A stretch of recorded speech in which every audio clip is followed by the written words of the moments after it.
Isang tagumpay ang naitala ng Rizal Police Provincial Office matapos maaresto ang isang regional level most wanted person ranked number 9 sa isinagawang manhunt operation sa bayan ng Taytay noong Hunyo 8, 2026.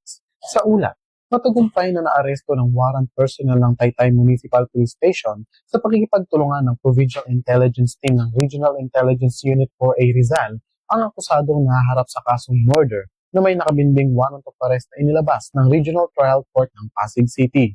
Isinagawa ang operasyon sa Barangay San Juan, Taytay, Rizal, kung saan ligtas na nadakip ang akusado.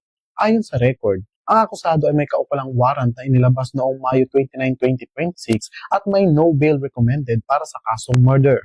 Matapos ang pag-aresto, agad na ipinaalam sa akusado ang kanyang mga karapatang naaayon sa batas at kasalukuyang nasa kustudiya ng Taytay Municipal Police Station habang inihahanda ang pagbabalik ng warrant sa korte na nagpalabas nito. Mula dito sa Rizal Police Provincial Office, ako ang inyong PNN correspondent, Patrolman Junmar Abang, alagad ng batas, tagapagtaguyod ng balitang pulis.